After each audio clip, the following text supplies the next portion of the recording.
Welcome to this explainer. Okay, so we all know the year 1803, right?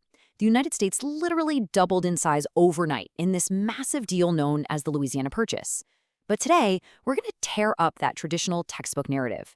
We're going to look at this huge expansion from a completely different angle, through the eyes of the Native American leaders whose entire world was about to be turned absolutely upside down.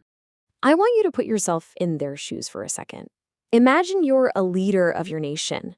The rivers you navigate every day, the plains you hunt on, the very soil that holds your ancestors, all of it is suddenly claimed to be sold. And who's trading it? Foreign politicians sitting in opulent rooms in Paris, men who have literally never set foot on your land. So what actually happens when a piece of paper, signed an entire ocean away, dictates the end of your way of life? Well, let's dive into who was actually living there and what this populated homeland really looked like. Because, we always hear this territory described as some vast, empty wilderness, just waiting to be discovered. But actually, scratch that, the reality on the ground was entirely different. It was a complex, thriving web of civilization. Dozens of sovereign nations, we're talking the Osage, the Sioux, the Comanche, the Mandan, the Pawnee. They inhabited and governed this enormous 828,000 square mile territory. They had deep trade networks, complex diplomatic alliances, and profound ancestral ties to the earth. And yet, as this massive real estate transaction went down, the true owners of the land were completely shut out of the room. It really is a staggering collision of realities. On one hand, you've got the classic American triumphalist story, right? Brilliant statecraft, peaceful expansion, the birth of an agricultural empire. But flip the lens to the indigenous reality, and it's a totally different picture.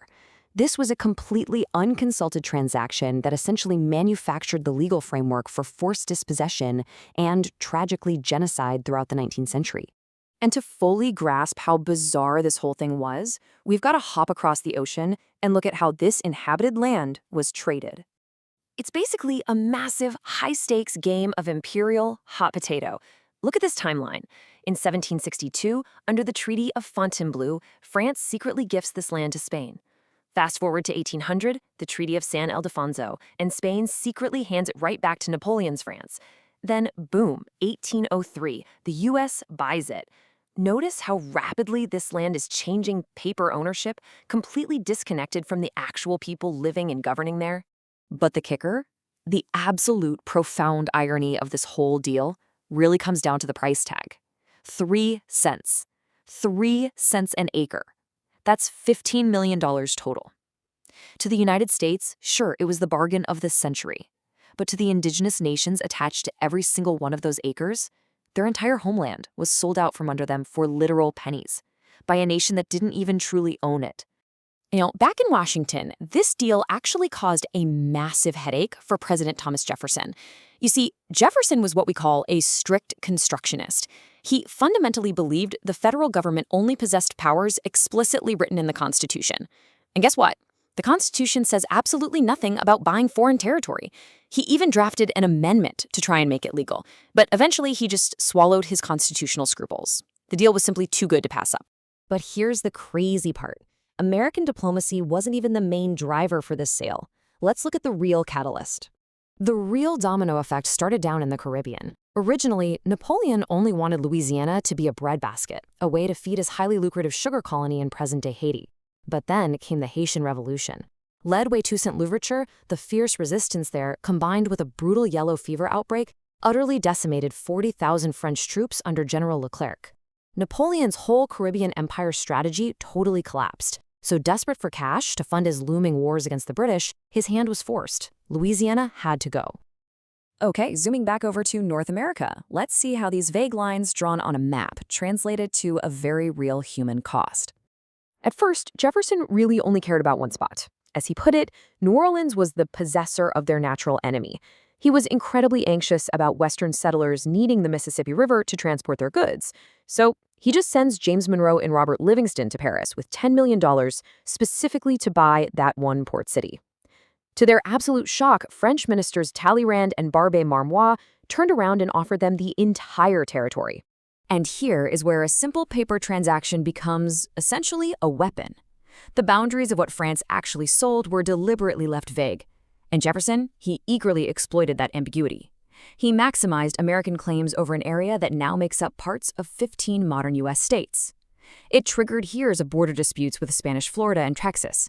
But more importantly, the stroke of a pen in Paris suddenly trapped millions of indigenous people within borders they never consented to. So, to map out these super vague claims, Jefferson sends out the Corps of Discovery, famously led by Lewis and Clark.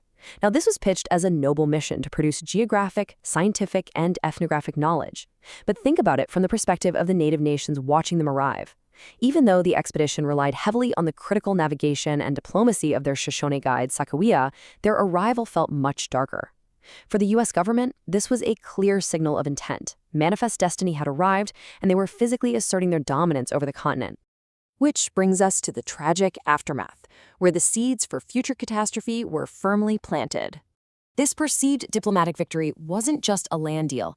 It was the spark for decades of absolute chaos. Yes, it eliminated French power and weakened Spain in North America, but it also guaranteed a continent-wide brutal policy of indigenous removal. And for the young republic itself, it forced a terrifying question. Would all these new territories be slave or free? This massive expansion reignited fierce debates over expanding slavery, foreshadowing the Missouri Compromise of 1820 and directly setting the stage for the American Civil War. So when we look back at this triumph of American statecraft, especially through the eyes of native nations and enslaved people, the whole picture changes, doesn't it? It stands as a monument to historical contingency, a result of a Caribbean revolution and imperial desperation. It is simultaneously a masterclass in opportunistic diplomacy and a catalyst for profound systemic injustice. So, I'm going to leave you with a question to chew on. When a nation's wealth, its physical momentum, and its very size are built entirely on the unconsulted trade of someone else's ancestral homeland, whose history is it? The big takeaway from this explainer is that every line drawn on a map has a very real human cost, and we just can't understand the full story until we look through the eyes of those who paid it. Thanks for joining me, and keep questioning the narrative.